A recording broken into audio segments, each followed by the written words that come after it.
Selamat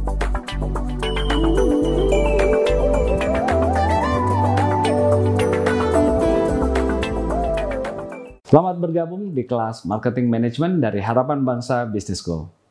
Salam sejahtera. Saya Samuel Tarigan yang akan menjadi instruktur Anda dalam beberapa sesi ke depan. Dalam sesi yang pertama, saya akan menjelaskan tentang konsep dan dasar-dasar dari marketing. Selamat mengikuti. Sebagaimana mata kuliah inti, kita selalu punya yang disebut konsep map. Ya, inilah peta yang Anda akan lalui selama satu semester ini ke depan. Pertama kita akan belajar di minggu pertama apa yang disebut tentang pemasaran. Kita bicara konsep-konsep pemasaran. Jadi meskipun judul mata kuliah kita adalah konsep pemasaran, tapi sebenarnya ada banyak konsep pemasaran dan saya akan jelaskan berbagai konsep. Walaupun kita akan memilih definisi yang akan kita gunakan di mata kuliah ini. Kemudian di minggu kedua kita akan bicara tentang bahwa fungsi pemasaran tersebut tidak bergerak sendiri, tapi dia ada di dalam sebuah perusahaan. Jadi kita akan bicara kaitan tentang perusahaan atau korporasi dengan pemasaran, antara strategi bisnis, korporasi secara keseluruhan dengan strategi pemasaran. Itu minggu kedua. Minggu ketiga kita akan bicara tentang pelanggan, customer. Ya, apa itu kebutuhan, apa itu keinginan, apa itu demand, permintaan mereka. Minggu keempat baru kita masuk ke dalam yang disebut marketing strategi. Ya, jadi minggu keempat, minggu kelima dan seterusnya ini Anda harus sungguh-sungguh sudah menguasai konsep pemasaran, mengerti hubungannya dengan company, antara pemasaran dan company, mengerti apa itu customer. Karena minggu keempat adalah salah satu inti yang diharapkan adalah setelah Anda lulus nanti Anda punya pengetahuan tentang marketing strategi. Ya. Kemudian minggu kelima, keenam, ke-8, ke-9, ke-10 ini adalah tentang marketing mix atau bauran pemasaran. Ya, pada umumnya orang menggunakan 4, yaitu 4P ya, disebut product, price, place, dan promotion. Itu yang disebut bauran pemasaran atau marketing mix. Ya, dan di sini tentu ada satu minggu ke-7 kita tidak ada kuliah karena di sana akan ada ujian tengah semester.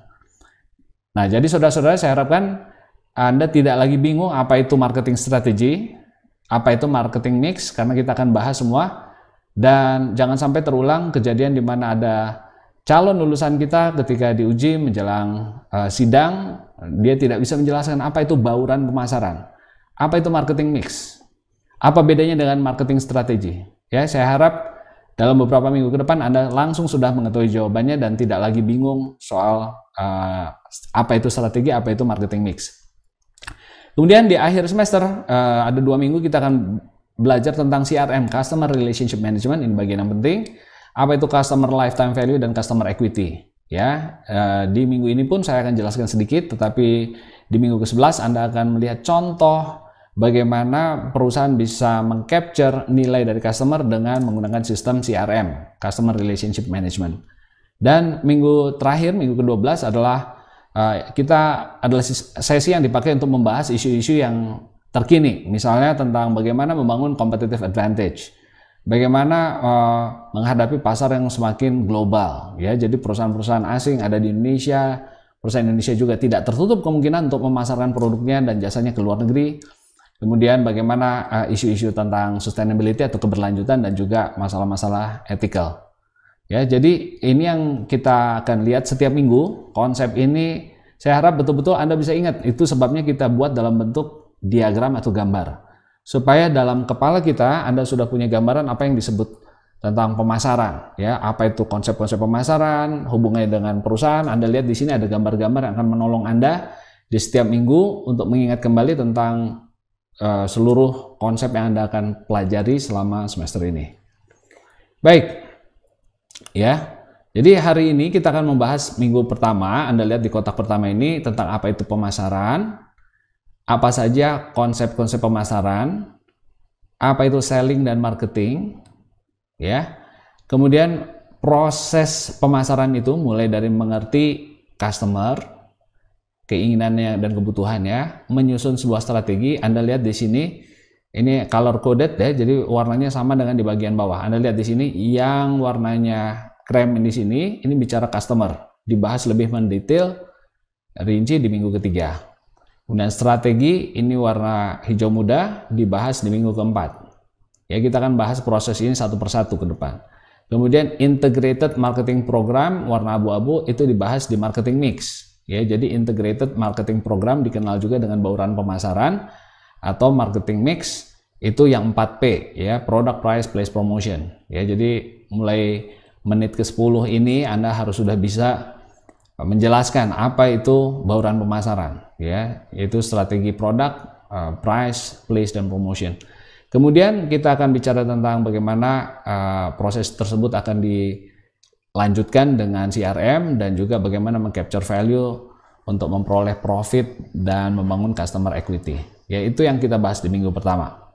Ya, kita akan masuk ke materinya. Ada 5 hal yang saya harapkan Anda kuasai setelah mata kuliah ini.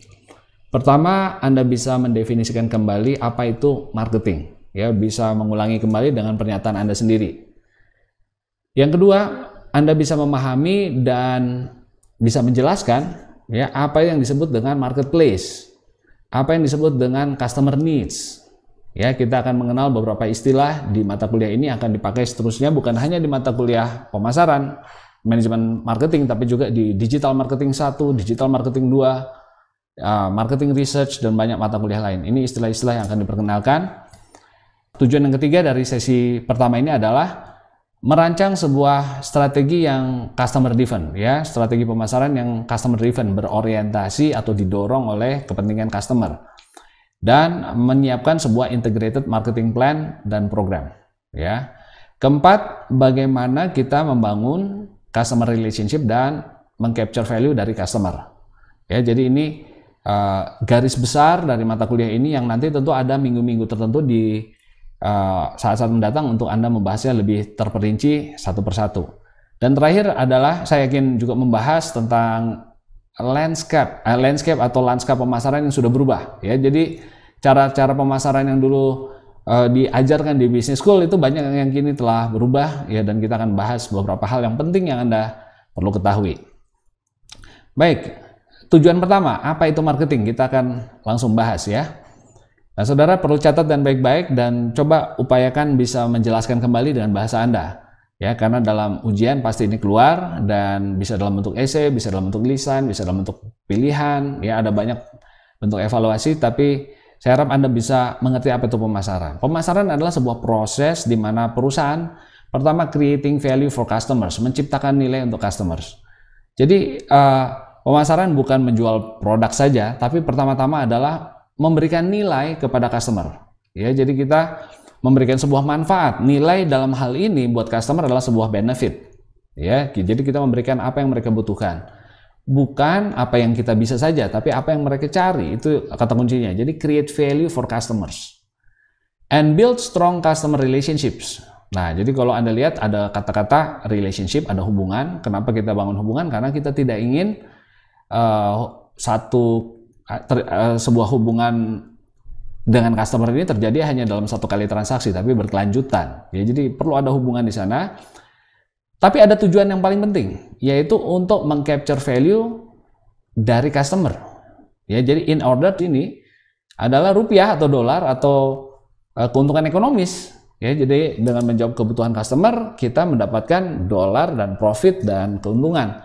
Jadi bukan sekedar memenuhi kebutuhan tanpa target ya, untuk kepentingan perusahaan. Tentu kita memasarkan sesuatu untuk menciptakan nilai ekonomis buat perusahaan ya, profit, kekayaan, wealth. Jadi kalau Anda mendengar kata value, ini bisa berarti beda untuk orang yang beda. Untuk customer dia mencari benefit, tapi untuk kita perusahaan value hampir selalu berarti adalah dolar dan rupiah ya, aset atau kekayaan ya, itu yang disebut dengan value. Baik, jadi bahasa singkatnya ada ya di chart ini. Saya mundur lagi sedikit. Marketing itu apa? Creating dan capturing value sebenarnya. Jadi kita creating value buat siapa? Buat customer. Dan kita capture value dari siapa? Dari customer. Jadi sekali lagi sentralnya customer. Jadi apa itu pemasaran? Sekali lagi, menciptakan nilai buat pelanggan. Lalu kita membina hubungan supaya kita bisa meng-capture value dari customer. Ya, jadi itu yang disebut dengan pemasaran. Prosesnya ini tadi sudah digambarkan secara umum. kita karena ini berorientasi pada customer, maka langkah pertama adalah kita memahami apa itu pasar, marketplace, dan apa itu customer needs dan wants. Jadi karena kita mau memberikan nilai kepada customer, maka kita harus tahu dulu apa yang bernilai bagi seorang customer atau bagi sekelompok customer. Jadi kita harus memahami needs, kebutuhan, wants, keinginan, dan demands, permintaan. Jadi proses sebuah pemasaran bukan dengan bikin produk. Ya, banyak orang berpikir pemasaran dimulai dengan menciptakan sebuah produk yang unggul. Bukan. Ya, ini para mahasiswa, saudara yang mengikuti kuliah ini harus tahu bahwa pemasaran dimulai dengan mengerti dulu customer. Ya. Kemudian kita memutuskan sebuah strategi, merancang sebuah customer driven marketing strategy. Jadi kita merancang sebuah strategi pemasaran yang berorientasi pada customer, ya. Dengan cara menjawab dua pertanyaan. Pertanyaan pertama, who will we serve? Dan kedua, how will we be different? Jadi pertama kita harus putuskan siapa yang mau kita layani, karena customer ada banyak sekali dan resep untuk gagal kata orang adalah menyenangkan semua orang, ya. Jadi kalau Anda mau menjadi jawaban atas semua masalah untuk semua orang itu pasti gagal. Tapi Anda bisa memilih customer tertentu, segmen tertentu di mana Anda mau unggul di sana. Ya, jadi memilih dulu siapa yang mau dilayani. Kedua, bagaimana Anda melayani mereka dengan cara yang berbeda dari kompetitor Anda.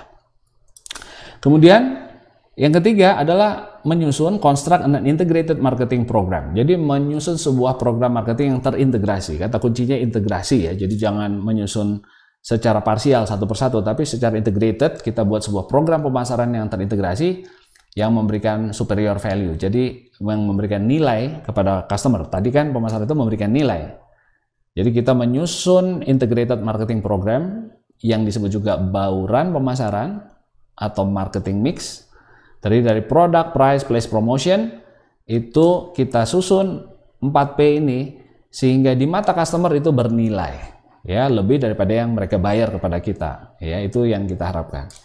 Jadi sekali lagi itu langkah-langkahnya, mengerti customer, kebutuhan mereka, menyusun strategi, jawab siapa yang mau kita layani dan bagaimana saya mau akan berbeda.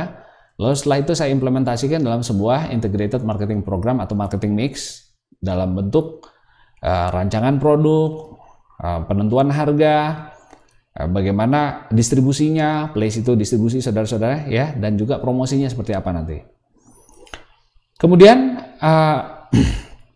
membangun hubungan yang profitable dengan customer and create customer delight. Jadi bagaimana saya tidak hanya sekali menjual produk tapi membuat customer terus-menerus puas akan layanan dan akan produk yang kita berikan sehingga mereka tidak hanya satu kali ya belanja sama kita. Jadi artinya are we actually creating value? Apakah mereka puas dengan apa yang kita berikan? Apakah kita menciptakan nilai kepada mereka? Jadi kita harus memonitor. Dan tidak ada cara lebih baik memonitor apakah yang saya jual ini, apa yang saya pasarkan ini menjawab kebutuhan mereka daripada saya terus-menerus punya hubungan dengan mereka sehingga bisa bertanya kepada customer, ya apa yang baik, apa yang bisa diperbaiki dan seterusnya. Apakah mereka puas, ya? Sehingga apabila saya bisa mengerti pasar, saya memilih pasar, produk saya unggul dibanding kompetitor, saya susun strategi 4P yang baik, dan saya punya hubungan yang baik, saya bisa mengerti bahwa mereka puas, diharapkan saya bisa capture value for customers in return. Ya, jadi pada gilirannya saya akan dapat manfaat, rupiah, dolar, kekayaan, aset, apapun setelah saya memuaskan apa yang mereka cari, saya mau menjawab apa yang mereka butuhkan. Ya, jadi di depan ini, yang 1, 2, 3, 4 inilah creating value for customers in order to capture value from customers. Nanti kita akan bicara bagaimana cara meningkatkan customer lifetime value supaya manfaat yang kita dapatkan dari customer bukan hanya yang mereka dapatkan dari kita, tapi apa yang kita dapatkan dari mereka itu maksimal, customer lifetime value. Jadi kalau dengar customer lifetime value ini bukan value buat mereka, tapi buat perusahaan. Ya, jadi berapakah nilai manfaat atau nilai dolar atau nilai rupiah yang akan diberikan seorang customer kepada perusahaan, ya. Apa itu share of customers dan bagaimana memaksimalkan customer equity. Ini akan dijelaskan secara lebih rinci sebentar ya. Jadi yang di depan ini adalah creating value dan terakhir kita capture value from customers untuk mendapatkan profit dan customer equity ya. Nanti customer equity akan saya jelaskan apa itu. Baik, itu pemasaran. Saya harap Anda bisa ulangi, pause sebentar dan Anda ulangi apa itu pemasaran. Jelaskan juga proses-prosesnya. Ya, mulai ada 5 langkah tadi, coba Anda ulangi. Ini adalah sangat yang bagus untuk Anda ulangi. Kita lanjutkan ke tujuan yang kedua, yaitu memahami marketplace dan customer needs. Karena itu tadi proses step pertama dalam sebuah proses pemasaran ya. Memahami marketplace dan kebutuhan pelanggan, customer. Nah, ada beberapa istilah yang akan saya perkenalkan. Ada beberapa istilah-istilah inti ya, core, customer, and marketplace concept. Ini yang perlu dipahami semua orang yang bergerak di dunia pemasaran. Pertama, apa yang disebut needs. Needs adalah sebuah keadaan di mana seseorang merasa ada yang kurang, ya, stage of felt deprivation. Jadi ini merasakan sesuatu yang kurang nih, ya. Jadi ada yang belum lengkap, ada yang saya perlukan nih karena belum ada, ya, dan saya nggak bisa melakukan sesuatu, atau saya tidak bisa menikmati kehidupan, tidak bisa sekolah, tidak bisa belajar, tidak bisa bekerja tanpa hal itu ada dalam hidup saya, ya, tidak bisa beraktivitas. Nah, itu namanya kebutuhan, sesuatu yang missing, ya, sesuatu yang tidak ada dalam kebutuhan tapi harus ada sebenarnya.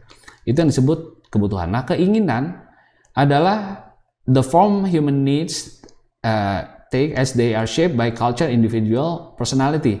Jadi ini adalah kebutuhan seseorang, kebutuhan manusia yang dipengaruhi oleh budaya dan kepribadian. Ya, saya berikan contoh nih. Kebutuhan saya adalah alat transportasi. Tapi keinginan saya bukan sembarang alat transportasi. Saya mungkin jika saya tinggal bersama teman-teman yang sangat gengsi, ya, maka saya ingin sebuah kendaraan sedan yang bermerek kelas atas. Ya, mungkin Volvo, mungkin BMW atau Mercedes, atau mungkin di atas itu, ya. Itu tergantung. Kenapa? Karena ada faktor kebudayaan dan ada faktor kepribadian. Jadi kalau saya orang yang gengsi tinggi, bermain sama orang-orang yang elit, ya, mungkin para pebisnis, maka saya kebutuhannya memang alat transportasi. Tapi keinginan saya tidak sama antara kebutuhan dan keinginannya. Jadi seorang, mungkin ada orang lain yang baru merintis karir, maka dia cukup puas dengan naik Transjakarta, naik kendaraan umum, karena toh akhirnya dia sampai di tujuan. Tapi bagi seorang pengusaha yang gengsi, ya, dia dipengaruhi budaya di antara teman-temannya, dia dipengaruhi kepribadian yang mungkin senang sesuatu yang luxury, yang mewah, ya, sehingga itu menjadi keinginan buat dia. Ya, jadi apa itu? Keinginan adalah bentuk-bentuk kebutuhan yang telah dipengaruhi oleh kebudayaan dan kepribadian, ya. Terus demands, apa itu permintaan? Permintaan adalah keinginan yang didukung dengan daya beli, ya. Jadi kalau inginnya sih budaya saya, kepribadian saya ingin sebuah mobil Mercedes misalnya, tapi keinginan saya itu belum jadi sebuah demand kalau saya nggak punya daya beli, ya. Jadi banyak orang yang ingin punya barang-barang bagus, jam bagus, mobil bagus, baju bagus, tapi kalau dia nggak punya daya beli, itu hanya sekedar keinginan, ya, belum menjadi sebuah demand atau permintaan. Oke? Anda pause sebentar, Anda ulangi lagi konsep ini. Apa itu needs? Apa itu wants? Apa itu demands? Ya. Saya lanjutkan. Konsep berikut adalah market offerings. Ya, jadi penawaran-penawaran yang saya bawa ke pasar, ke market. Itu adalah kombinasi produk, jasa, informasi atau pengalaman, ya, yang saya tawarkan kepada pasar untuk memuaskan kebutuhan atau keinginan mereka. Ya, ini nggak terlalu sulit. Jadi apa yang saya tawarkan kepada market, kepada customer untuk memuaskan kebutuhan, needs, atau keinginan mereka, their wants, ya. Kemudian ada istilah lain yang disebut marketing myopia, ya. Myopia itu artinya rabun, ya. Orang yang nggak bisa melihat jauh, ya, dia hanya bisa melihat yang dekat. Artinya apa nih? Ada banyak orang pemasar yang bergerak di dunia pemasaran ini sangat fokus kepada produk. Mereka adalah orang-orang yang melakukan kesalahan dengan paying more attention to the specific products a company offers, more than the benefits and experience produced by these products. Jadi orang hanya fokus kepada produknya sendiri, tidak memperhatikan sebenarnya orang itu cari apa sih dari produk itu, benefitnya apa. Lalu pengalaman orang seperti apa ketika berinteraksi dengan perusahaan itu atau dengan produk tersebut. Sebagai contoh ya, mungkin ada orang yang sibuk, pemasaran yang sibuk membuat produk yang canggih banget ya, laptop yang sangat canggih, yang bagus sekali. Tapi nggak peduli sebenarnya orang itu pakai laptop itu untuk apa. Ya, dia nggak mau pusing, pokoknya saya taruh semua fitur-fitur paling hebat di laptop ini.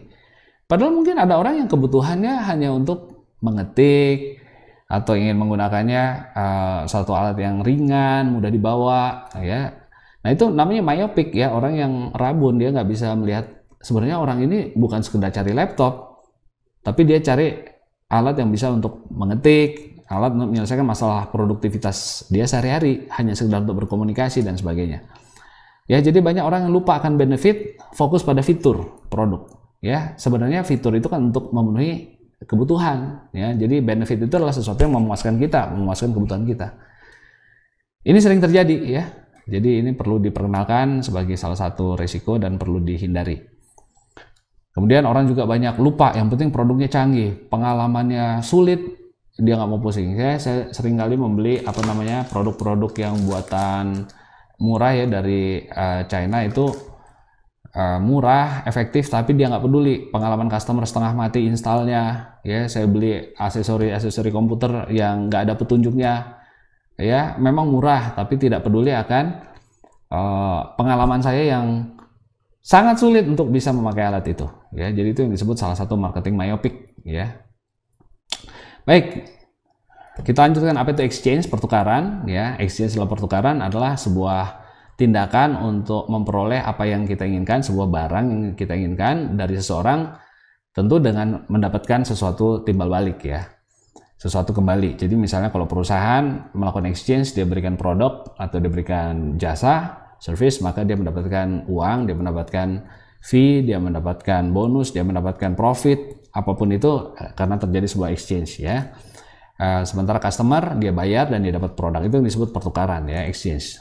Market adalah tempat terjadinya transaksi antara actual buyers dari sebuah produk atau service.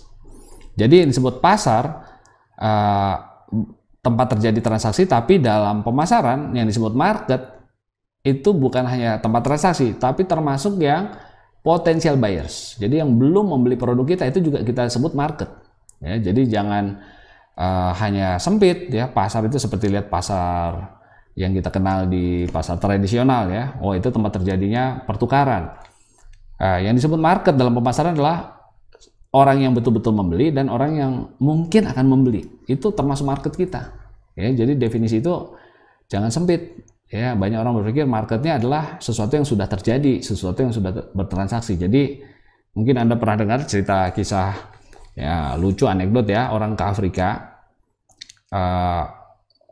disuruh berjualan sepatu, lalu dua orang yang ditugaskan ke sana kembali dengan laporan yang berbeda kepada atasannya. Yang satu bilang, Pak, itu Afrika nggak cocok nih buat market kita. Kenapa? Ternyata di sana banyak orang yang tinggal di katakan di padang belantara dan mereka hidup sederhana, tidak terbiasa menggunakan alas kaki yang seperti kita buat ini, mungkin Nike yang mahal ya. Mereka butuh yang simple, sandal atau bahkan tidak menggunakan apa-apa, sehingga tidak ada market di sana. Ya, tidak ada market di sana. Sementara yang satu lagi, karyawan yang satu ketika kembali kepada atasannya menjawab, wah Pak, di Afrika sana marketnya besar sekali Pak, karena di sana orang belum pada pakai sepatu yang bagus seperti ini, dan satu waktu mereka pasti akan membutuhkan ini. Nah, kalau Anda seorang pemasar, marketer, mana yang lebih tepat buat Anda? Ya, ini pertanyaan. Apakah karena tidak ada yang membeli maka tidak ada market? Ya, apakah tepat mengatakan tidak ada demand, tidak ada kebutuhan karena belum banyak orang pakai produk Anda? Ya, saya kira seorang pemasar harus selalu memasukkan dalam pikirannya yang disebut pasar itu adalah yang memang betul-betul beli dan yang bisa beli dan yang akan beli. Ya, jadi itu konsep seorang pemasar begitu. Jadi Anda selalu membawa cara pandang yang optimis, jangan pesimis. Baik. Oke, kita udah bahas apa itu pemasaran. Anda ulangi lagi sebentar boleh. Apa itu marketplace, apa itu needs, apa itu wants, apa itu demands, ya, apa itu exchange, dan seterusnya sudah dibahas. Baik, yang ketiga, saya akan menjelaskan tentang bagaimana menyusun strategi, ya, dan menyiapkan integrated marketing plan dan program. Jadi ini dua hal yang saling berkaitan. Pertama, buat strategi dulu, lalu buat implementasinya dalam bentuk bauran pemasaran atau dikenal marketing mix atau nama lainnya integrated marketing program. Ya, mulai dari sekarang Anda biasakan istilah itu supaya Anda tidak bingung. Marketing strategi di satu sisi itu langkahnya. Kedua, tadi ya, setelah memahami customer, kita buat strategi. Setelah punya strategi, baru kita mengimplementasikannya dengan integrated marketing program atau marketing mix. Ya, baik. Strategi intinya, kalau Anda masih lihat di penjelasan di awal tadi, ada dua pertanyaan yang harus dijawab ketika kita membuat sebuah strategi pemasaran. Pertama, kita bertanya siapa yang akan kita layani, siapakah yang akan menjadi customer kita. Tadi sempat saya singgung bahwa kalau Anda mau mengatakan, iya siapa saja Pak, pokoknya siapa yang mau beli jadi customer saya, itu Anda tidak akan bisa menghasilkan sebuah produk yang unggul. Kenapa? Karena Anda tidak jelas ingin menjawab kebutuhannya siapa. Padahal kebutuhan satu orang dengan yang lain tidak ada yang persis sama. Bahkan bisa sangat-sangat berbeda. Ya, jadi tadi saya jelaskan kebutuhan dan keinginan itu kan berbeda. Ya, jadi keinginan seorang yang eksekutif, keinginan dia untuk alat transportasi tidak sama dengan seorang yang baru mulai bekerja ya, baru lulus dari THB, Anda langsung mau kerja. Mungkin Anda nggak masalah, yang penting sampai murah, cepat, ya, naik Transjakarta itu sangat nolong. Tapi buat eksekutif mungkin dia mencari Mercedes pun nggak puas, dia bisa saja kan. Jadi bagaimana mungkin Anda buat satu produk untuk semua orang yang semua akan happy, ya, itu hampir tidak mungkin. Jadi Anda harus tentukan dulu siapa yang Anda mau layani, dan kedua, bagaimana Anda akan menjawab kebutuhan mereka atau keinginan mereka dengan cara yang berbeda dari kompetitor supaya Anda yang menjadi pilihan dari customer. Ya. Oke, yang pertama ada dua tahap di sana. Ya, dan disebut pertama segmenting, yang kedua targeting, ya. Dan untuk menjawab yang kedua ada dua step juga, yaitu differentiating dan positioning. Differentiating dan positioning. Hampir semua literatur menggunakan istilah STP, ya. Jadi nggak ada D-nya nih di sini. Segmentation, targeting, positioning, atau segmenting, targeting, positioning, STP, ya. Itu istilah yang umum dan nggak ada yang beda dengan ini sebenarnya, karena untuk melakukan positioning Anda memerlukan tahap namanya differentiating. Jadi kadang-kadang differentiating dan positioning ini disatukan. Ya, bagaimana mendapatkan sebuah posisi di market yang unik di mata customer, jelas posisinya di tempat tertentu, saya akan jelaskan, hanya kalau Anda berbeda daripada yang lain. Ya, jadi kadang-kadang di literatur dan di banyak video di YouTube, di sebuah seminar marketing, pasti umumnya mereka menggunakan STP. Terus kenapa dong Pak kita menggunakan STDP? Ini sekedar supaya konsisten dengan buku teks kita yang banyak kasus di situ. Kita menggunakan dari Kotler. Nah, Philip Kotler ini adalah salah satu tokoh guru, ya. Jadi the guru in marketing. Jadi Anda perlu tahu ya, Philip Kotler itu orang yang sangat fenomenal, ya, profesor yang sangat fenomenal yang menjadi panutan, menjadi tokoh akademisi di bidang pemasaran. Ya, jadi Anda perlu melihat konsep yang dia kembangkan, yang diajarkan di hampir semua business school di dunia itu merujuk kepada apa yang diajarkan atau yang dikembangkan oleh Philip Kotler. Ya, nah dia di bukunya menggunakan STDP, which is fine ya, it doesn't matter ya. Anda mau pakai STP, STDP buat saya sama saja. Nah, jadi ST itu pertama saya segmen market ya, kita pecah-pecah market itu nggak sama. Ya, contoh transportasi tadi, berapa orang sih sebenarnya yang kalangan anak muda, mungkin yang biru-biru besar ini ya, dan tinggalnya ada yang di Bandung, ada yang di Jakarta, ada yang di Surabaya, jadi 3 lokasi berbeda, tapi mereka pada dasarnya kelompok biru yang banyak orangnya, pengen yang murah, pengen yang praktis gitu ya. Tapi ada juga yang hijau, mungkin yang kecil. Ini adalah yang daya beli tinggi, tinggal di daerah-daerah bisnis, ya, kegiatannya hanya di daerah-daerah pusat bisnis ya, central business district ya. Nah, jadi kita harus pecah-pecah market dulu. Itu yang disebut segmentasi ya. Segmentasi is to cut the pie. Jadi kalau market itu kita bayangkan sebagai sebuah pizza, sebuah kue itu kita belah-belah. Itu namanya segmentasi. Setelah dibelah-belah, tentu kita harus pilih mana yang mau kita layani. Kita jawab. Jadi segmentasi ini adalah sebuah proses memilih tools, memilih cara bagaimana saya akan membagi pie-nya. Apa dibagi berdasarkan apa ya, seperti radial gitu ya, dibagi 4, dibagi 8 dan seterusnya, atau saya bagi ke pinggir dari bawah ke atas ya, dipotong secara horizontal ya, itu pilihan kita kan. Jadi itu segmentasi. Nah, targeting sekarang menentukan pilihan mau menyasar yang mana, mau menargetkan yang mana.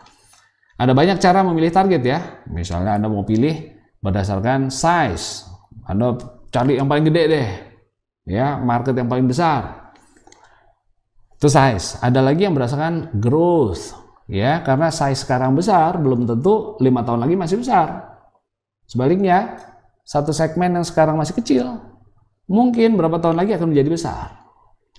Mungkin juga yang kecil sekarang akan tetap kecil, tapi Anda sudah cukup puas dan sudah cukup kaya hanya dengan berhasil menjawab kebutuhan yang kecil tadi.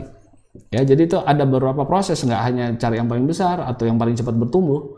Ya, itu ada, kita akan jelaskan bagaimana proses targeting itu ya. Intinya memilih segmen. Cukup jelas ya. Lalu kalau Anda sudah tahu segmen mana, karena segmen ini juga biasanya tidak Anda sendirian di sana. Contoh ya, kalau Anda tadi mau alat transportasi, mau melayani yang kalangan kelas atas. Pertanyaan saya, apakah hanya ada satu perusahaan yang mau memilih segmen itu? Akan sangat amat jarang dalam real world di mana Anda menghadapi tidak ada kompetitor. Hampir selalu ada kompetitor atau malah substitusi produk pengganti ya. Nah, saya bicara dulu yang ada kompetitor. Nah, jadi katakan alat transportasi kelas atas nih ya. Ada mungkin BMW, ada Volvo, ada Jaguar, ada Mercedes, ada Porsche, macam-macam. Nah, tentu untuk bisa bersaing, Anda nggak boleh membuat produk yang persis sama, ya. Dan ini banyak yang orang-orang yang tidak belajar pemasaran, maka dia akan hanya meniru produk orang lain, ya, hanya sekedar meniru. Ya, kalau Anda dulu, ini mungkin mahasiswa sekarang tidak pernah melewati jalan non tol ya ke Jakarta, antara Jakarta Bandung itu ada di daerah Purwakarta sana, di mana banyak pedagang-pedagang menjual peyem Bandung, ya, di mana semua kios itu sama jualannya. Mungkin ada 20-30 kios berderet dan produknya sama semua. Di kota-kota lain di Indonesia juga banyak demikian. Ya, satu jalan duren semua. Keripik semua. Nah, bagaimana Anda bisa menjadi pilihan customer kalau produk Anda sama dengan yang lain? Jadi pertama Anda harus membuat beda dulu. Dan ada caranya membuat bedanya seperti apa ya kan? Lalu Anda menempati posisi mana di benak pelanggan ya, sehingga Anda tidak, karena produk Anda berbeda, sehingga Anda bisa menempati posisi yang tidak ditempati oleh pesaing Anda. Sebagai contoh ya, kalau saya bikin 2 sumbu ini, misalnya di atas adalah luxury ya, kita bicara luxury ya, di sini yang konvensional. Di sini adalah yang sporty, ya, di bawah yang sporty. Ini yang klasik, ya, mobil mewah itu ada macam-macam, ada yang klasik, ada yang sporty. Nah, kalau Anda mungkin katakanlah Anda Mercedes, Anda pengen lebih ke klasik, nggak pengen yang dikenal sebagai mobil sport seperti BMW misalnya di sini, ya. Lalu di sebelah kanan, ini misalnya di sini adalah yang umum, artinya banyak, ingin menjual volume, mungkin harganya juga lebih terjangkau, dalam arti mungkin mahal juga, tapi lebih populer ya di kalangan eksekutif, atau di sini yang ultra eksklusif ya. Jadi sebagai contoh, ada nggak mobil sport yang betul-betul sangat jarang yang punya? Nah, ya, contoh Ferrari, Lamborghini ya, mungkin di sini dia kalangan atas, tapi dia cari yang sporty dan ultra eksklusif ya. Sementara BMW lebih populer. Nah, mungkin BMW di sini katakan tadi Lamborghini ya. Nah kalau saya Mercedes, saya nggak boleh bikin produk yang sama ya, supaya posisi saya juga nggak sama. Jadi saya katakan saya pengen klasik, yang atas tadi klasik, di sini adalah apa tadi sporty, di sini klasik, saya pengen yang klasik dan yang lebih populer, bukan yang ultra ya. Jadi kalau ultra mungkin di sini Rolls Royce misalnya ya, di sini memang bukan segmen saya ya, di sini bukan target saya. Jadi walaupun ini semua boleh dikatakan satu segmen kelas atas ya, kendaraan mewah begitu, tapi saya juga masih bisa membedakan diri saya dari para kompetitor yang menyasar mungkin satu segmen yang hampir sama. Jadi customer di segmen itu bisa melihat, oh iya, kalau mau nyari mobil yang nggak terlalu ribet, luxurious, tapi juga klasik, dilihatnya beli merek Mercedes. Tapi kalau yang pengen kelihatan sporty, tapi juga nggak ribet, beli BMW. Tapi kalau pengen kelihatan sangat eksklusif, beli Lamborghini. Tapi kalau mau kelihatan klasik, anggun, dan eksklusif, beli Rolls Royce. Ya, jadi Anda bisa lihat pentingnya melakukan strategi dulu sebelum melakukan apa tadi namanya integrated marketing program. Ya, jadi apa itu STP? Segmentasi, memilah-milah market, membelah-belah market ya, memotong-motong pie-nya. Targeting, memilih dengan dasar tertentu ya, bisa karena marketnya bertumbuh, karena besar, atau karena Anda punya kemampuan unggul di situ, bisa juga. Dan differentiating, garis miring, positioning ya. Jadi intinya adalah selecting customers to serve dan choosing a value proposition, sebuah proposisi ya, sebuah tawaran. Proposisi itu tawaran ya, to propose itu kan menawar, melamar ya. Jadi sebuah tawaran yang bernilai ya. Value proposition itu sebuah tawaran nilai kepada customer. Apa sih yang Anda tawarin sebenarnya ya? Dalam contoh tadi saya bilang saya menawarkan mobil luxury yang klasik dan yang tidak ribet ngurusnya. Jadi itu yang lebih praktis. Jadi itu yang saya tawarkan sebagai value proposition produk saya. Ya, jelas ya. Jadi pertama, kalau ditanya sekali lagi, apa itu strategi? Adalah menjawab dua pertanyaan, who will we serve and how am I going to be different? How is my product going to be different? Ya. Bagaimana lakukannya? STDP ya, segmentation, targeting, kemudian differentiation dan positioning. Oke, ini istilah yang Anda perlu bukan hanya hafal tapi juga pahami betul-betul. Baik, saya akan masuk ke dalam berbagai marketing orientation atau kadang-kadang disebut juga marketing konsep ya, karena dulu itu orang punya banyak konsep nih, banyak kata konsep ya di dalam. Jadi ada berbagai orientasi, konsep orang itu berbeda-beda tentang pemasaran ya, dan ini berubah-ubah ya, dari zaman dulu ke sekarang ini banyak yang telah berevolusi ya. Saya mulai dengan yang paling kiri yang diawali yang mungkin di sekitar zaman industrialisasi ya, tahun 40-an, 50-an, pasca Perang Dunia Kedua di Amerika, orang mulai membuat produk massal. Filosofi para pemasar saat itu production concept. Kenapa? Mereka percaya atau mereka mengertinya begini, consumer itu akan beli produk, akan menyukai produk yang available, nggak susah dicari, dan highly affordable, jadi murah. Pokoknya gampang dicari dan murah. Itu konsep production. Jadi oleh karena itu organisasi harus fokus untuk melakukan produksi dan distribusi secara efisien.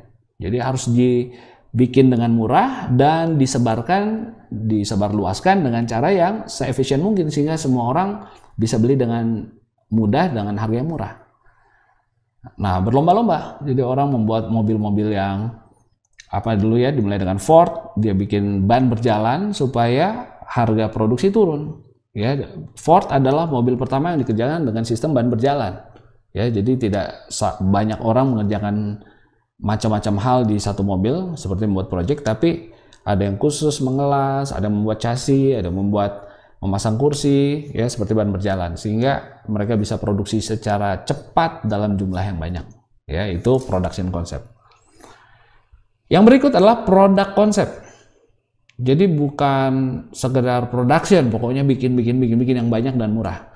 Tapi ini beralih, mereka berpikir consumer itu akan menyukai produk atau membeli produk yang menawarkan kualitas paling hebat, most quality. performance, kinerjanya hebat, dan fiturnya paling canggih, ya. Sehingga perusahaan harus fokus untuk melakukan continuous product improvements. Harus bikin produk yang lebih bagus, lebih canggih, lebih hebat setiap saat. Nah, ini saya kasih contoh, nggak heran ya sekarang itu handphone bisa keluar tiap 6 bulan model baru. Karena konsep mereka adalah konsumer itu senang produk yang berkualitas, yang canggih, cepat prosesinya dan juga punya fitur yang banyak. Ya, jadi beda sama yang kiri. Kalau di sini murah, banyak, gampang dibeli. Kalau di sini sesuatu yang canggih dan makin hebat, ya. Anda lihat sekarang semakin kemari saya kebetulan mengikuti salah satu produk teknologi yang terbesar di dunia. Sekarang itu Apple adalah produsen hardware dan software yang salah satu terbesar di dunia. Mereka itu dulu 1 tahun sekali mengeluarkan model handphone, laptop gitu. Tapi sekarang dalam setahun bisa beberapa kali ya mereka update lagi, mengeluarkan berbagai produk baru. Mungkin nggak sekaligus laptop semua tahun ini, tapi ada iPad, ada Apple Watch, ada handphone, ya, ada MacBook. Mereka terus menerus itu mengeluarkan produk, ya. Demikian juga saingan mereka, Samsung, ya, itu seperti itu. Jadi apakah ini sudah tinggalkan? Tidak, ya. Tapi ini berjalan bersamaan dan mungkin satu model, satu konsep akan lebih populer di zaman tertentu dibanding zaman sebelumnya, ya. Jadi kalau sekarang itu mungkin produk konsep ini kayaknya lebih cocok di masyarakat yang semakin kaya, ya, karena orang punya daya beli, maka dia bukan sekedar cari murah saja, tapi cari yang canggih juga, ya. Jadi production konsep beda dengan produk konsep. Nah, ada lagi yang selling konsep. Jadi kalau Anda sebuah perusahaan yang mengadopsi selling konsep, konsepnya itu penjualan. Perhatikan ya, penjualan tidak sama dengan pemasaran. Nah, kalau penjualan, consumer itu nggak akan beli kecuali diiklankan, dikasih upaya iklan, selling, dan promotion yang large scale, ya. Jadi consumer itu hanya beli kalau karena ada upaya-upaya promosi dan upaya penjualan yang hebat begitu. Jadi makanya dia tekanannya bukan di produk yang canggih, bukan di harga yang murah, tapi iklan yang hebat, ya. Jadi dia pikir perusahaan itu akan maju kalau bisa membuat iklan yang kena di hati konsumer, ya. Anda pasti bisa berikan contoh sendiri, ya, yang iklannya gencar dan sangat mahal, ya, biayanya. Ya, salah satu adalah yang paling umum kalau di Indonesia ini produk rokok, ya. Di mana-mana iklan. Apakah dia paling enak, paling canggih? Saya nggak tahu. Apa fiturnya paling hebat? Nggak juga. Apa dia paling murah? Nggak juga. Yang penting iklan, ya. Terus marketing konsep. Nah, marketing konsep itu betul-betul konsep pemasaran yang berorientasi pada market dan kebutuhan customer. Jadi achieving goals, mencapai target kita itu tergantung kepada memahami kebutuhan dan keinginan ke target market. Ya, jadi kalau saya udah tahu target marketnya siapa, saya harus betul-betul paham mereka itu butuh apa, maunya apa, dan delivering this desired satisfaction, dan memuaskan mereka lebih baik daripada kompetitor saya, better than my competitors do, ya. Ya, jadi tadi kalau Anda Mercedes mengadopsi produk ini, maka bukan hanya canggih yang penting, tapi juga yang orang mau ada di situ, yang customer Anda mau ada di situ, ya. Itu penting sekali buat sebuah perusahaan yang betul-betul pengen menjadi perusahaan yang berorientasi pada customer yang mengadopsi marketing konsep, ya. Baik, yang terakhir adalah societal marketing konsep. Jadi ini mereka berpikir, para pemasar ini berpikir bahwa kita tidak hanya harus mementingkan kepentingan salah satu pihak, tapi semuanya harus diperhatikan.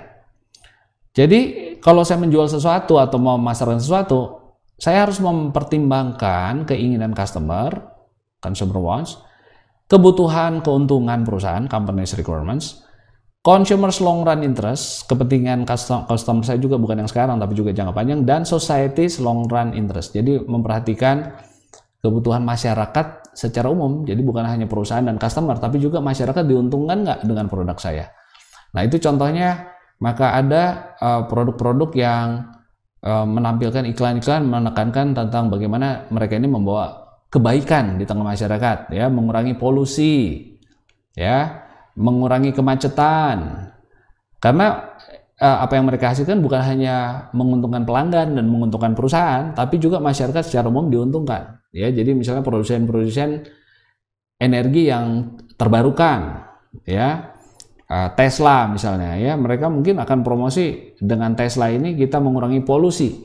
Ya, jadi mereka kepentingannya bukan hanya perusahaan dan customer ingin mobil yang canggih, tapi juga masyarakat yang diuntungkan. Kenapa? Karena dengan mobil listrik, Tesla itu merek mobil listrik ya, sehingga penggunaan bahan bakar fosil akan ditekan.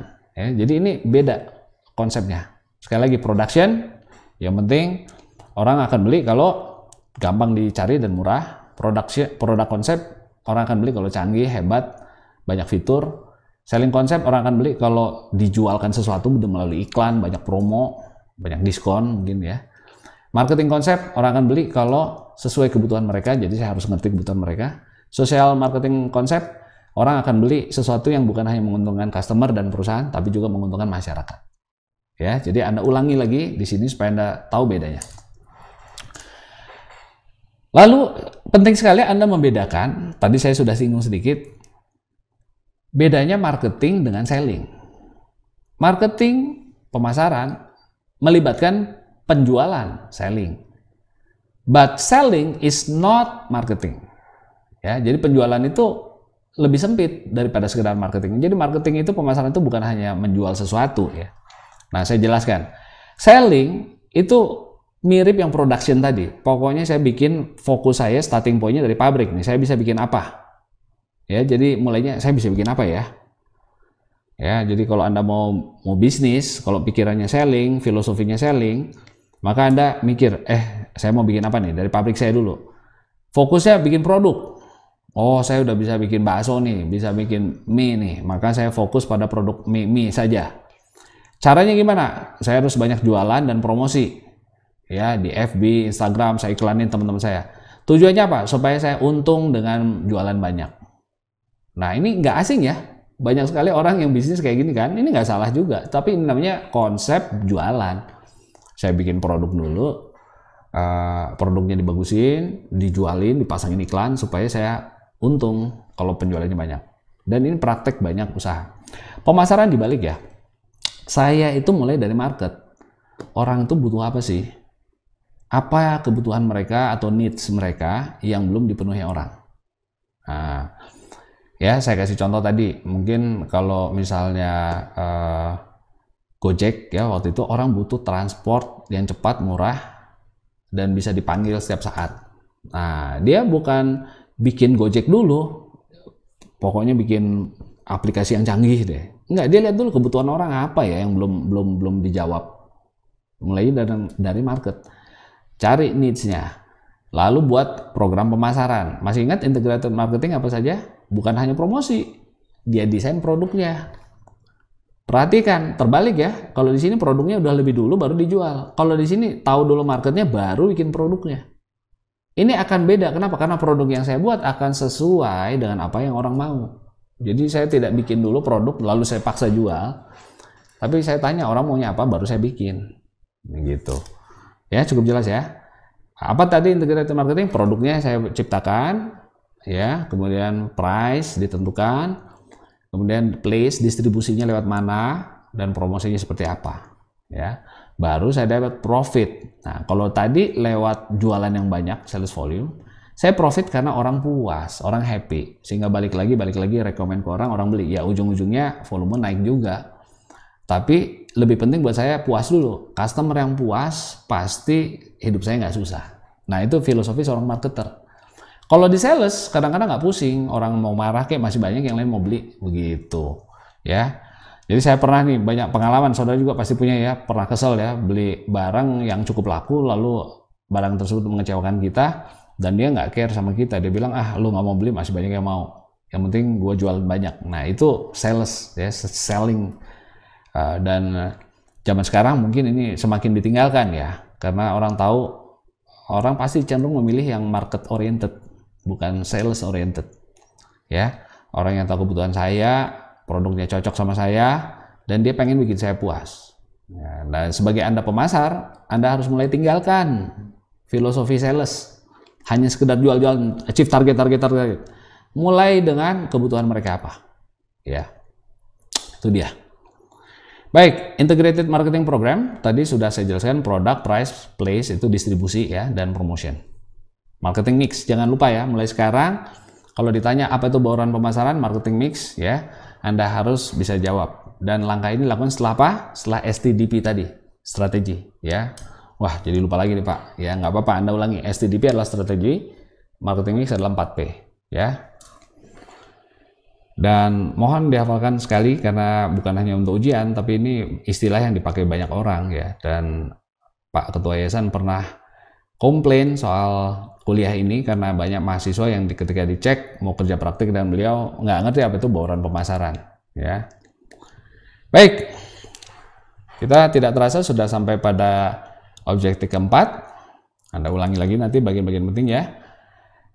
Bagaimana membangun customer relationship dan mendapatkan value dari customer. Tadi kita sudah menciptakan value nih ya, saya tahu kebutuhan mereka, saya ciptakan strateginya, STDP-nya, saya buat 4P-nya. Ini semua delivering value sama customer, tapi pada akhirnya saya juga pengen dapat value dong ya. Untuk itu saya harus membuat mereka puas, bukan sekali tapi terus menerus, sehingga saya dapat memaksimalkan nilai atau rupiah, dolar, keuntungan yang saya dapat dari customer.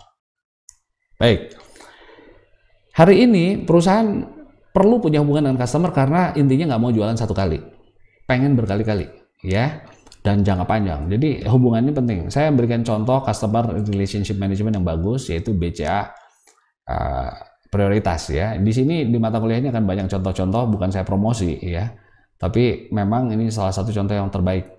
Saya ini BCA di Dago, kurang lebih dalamnya begini ya. Kalau di lantai 3 prioritas, kalau Anda nasabah di sana, Anda tidak duduk menghadap kasir atau Anda tidak berdiri ngantri ya, Anda duduk di kursi yang mewah, yang enak, lalu selalu ditawarin minum dan disapa dengan namanya ya. Kalau Anda kebetulan pelanggan prioritas, saya juga kaget. Kebetulan saya tinggal tidak jauh dari BCA yang di Dago ya, dan di sana ada satpam yang suka lihat saya lari pagi ya. Mereka tanya, "Selamat pagi Pak Samuel. Pagi ini sehat Pak? Semangat ya Pak." Bayangkan dia hafal nama saya. Mulai dari satpam yang di luar, yang di lift, sampai di ruang tunggu customer prioritas, itu semua harus sebut nama. Ya, jadi itu saya merasa di maintain dengan baik oleh mereka. Mereka betul-betul menghargai hubungan dengan customer. Jadi apa itu CRM? Sebuah proses untuk membangun hubungan dan memaintain hubungan dengan customer yang profitable. Ya, tentu dia melihat juga ini customer bakal bisa jadi profit nggak atau cuma ngerepotin saya begitu ya. By delivering superior customer value and satisfaction. Ya, jadi dia pengen betul-betul bikin happy orang-orang yang bakal bawa profit sama mereka. Dia pilih dan dia maintain. Ya, tentu dari belasan juta, puluhan juta pelanggan BCA nggak semua menjadi high value customer mereka. Tapi bagi yang high value mereka identifikasi, itu mereka akan perlakukan dengan baik supaya happy, di-maintain hubungan, tidak ditunggu secara pasif. Nah, ini sebagai contoh, semua pelanggan prioritas yang mereka anggap high value itu akan punya AO ya, account officer atau account representative sendiri. Jadi saya ada satu orang kenalan saya di sana, karyawan mereka yang ditugaskan dari pusat untuk mengurus segala kebutuhan saya. Jadi banyak hal yang bisa saya selesaikan kebutuhan perbankan tanpa harus ke bank. Saya cukup telepon dia, "Mbak, ini saya mau ini, dan dia akan urus semua keperluan saya ya, tanpa saya harus ada ke sana. Ya, tentu sekali-sekali saya harus ke sana, tapi kalaupun saya ke sana dia akan urus dengan sangat baik ya. Itu yang disebut building customer relationship ya. Tujuannya apa? Sekali lagi supaya kita punya hubungan jangka panjang. Lalu kita harus mengerti kenapa akhirnya pelanggan itu mau membayar kita ya. Saya akan jelaskan konsep value ya. Pertama disebut customer perceive value. Perceive itu yang dirasakan, perceive yang dipandang, yang dilihat oleh customer. Jadi nilai dari produk atau jasa saya yang dipandang, yang dirasakan, yang dipersepsikan oleh customer. Kata kuncinya perceive, persepsi. Belum tentu produk Anda unggul, tapi bisa dirasakan unggul. Belum tentu produk Anda paling hebat, tapi bisa dirasakan paling hebat. Jadi mengurus perasaan orang, membuat kesan itu penting ya. Dalam pemasaran, Perception is reality. Walaupun Anda bilang ini produk canggih loh, tapi kalau di mata customer itu produk nggak canggih, tidak peduli kenyataannya memang canggih. Kalau di mata dia nggak canggih, maka kenyataannya adalah itu nggak canggih. Nah, jadi ya, persepsi itu menjadi kenyataan yang harus dihadapi para pemasar. Ya, kalau Anda marketer, persepsi orang itulah kenyataannya. Anda bilang Mercy, ya itu mobil klasik, tapi orang bilang enggak, itu mobil sporty. Ya, enggak, ini saya desain secara klasik. Anda sebagai pemasar nggak bisa ngotot. Ya, karena persepsi orang itulah kenyataannya. Nah, sekarang kita bicara khusus customer perceived value. Bagaimana customer melihat nilai? Customer perceived value adalah penilaian sebuah evaluasi customer terhadap perbedaan antara seluruh benefit yang dia dapat dari sebuah produk dan biaya yang harus dia bayarkan. Ya, nah, jadi contoh ya, kalau seorang customer harus bayar sekian harganya, costnya buat dia, tingginya segini biayanya, tapi dia rasanya mendapatkan benefit yang lebih banyak daripada itu, maka dia mendapatkan value sebesar selisihnya. Itu yang disebut perceived value. Ya, customer beli sesuatu karena dia merasa value-nya lebih besar daripada harganya. Ya, contoh. Kemarin saya beli laptop, menurut saya canggih sekali, pantas dihargai katakan 10 juta. Tapi ditawarkan di market 9 juta. Wah, berarti saya punya value nih, saya pantas beli. Ini ada keuntungan. Dengan beli ini harus keluar uang, tapi saya dapat manfaat lebih daripada uang yang saya keluarkan. Itu sebabnya orang beli produk, ya. Tapi bayangkan kalau produk yang sama nilainya menurut saya manfaatnya buat saya 10 juta, tapi dijual dengan harga 15 juta. Pasti saya nggak mau beli.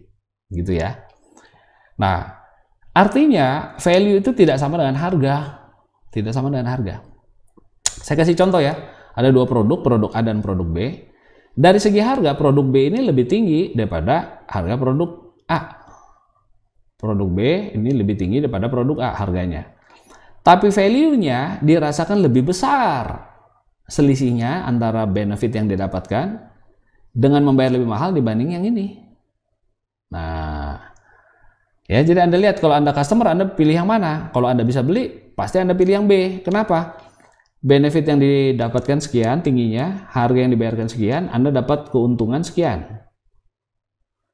Perceived value-nya sekian. Lebih tinggi dibandingkan yang kecil ini. Walaupun ini lebih murah. Ya. Jadi sekali lagi kalau Anda ngerti pemasaran, Anda nggak akan selalu jualan murah, tapi jualan value. Anda akan jelaskan ke customer, Bu, Bapak, memang harga kami lebih mahal. Tapi Bapak Ibu akan mendapatkan jauh lebih banyak dibandingkan produk yang satu. Ya, dengan demikian, ya rugi Ibu, Bapak beli yang itu, mendingan beli yang ini, walaupun lebih mahal, tapi nilainya lebih tinggi. Nah, jadi kalau Anda ngerti value di mata customer, nah, Anda bisa menggunakan strategi ini. Itu yang disebut customer perceived value. Ya, customer perceived value. Ingat ya, ini istilah-istilah baru yang Anda akan perlu hafalkan, perlu mengerti juga, perlu pakai nanti ke depan dalam presentasi Anda, dalam tugas-tugas Anda. Ya, customer perceived value. Nah, customer satisfaction, kepuasan customer itu apa?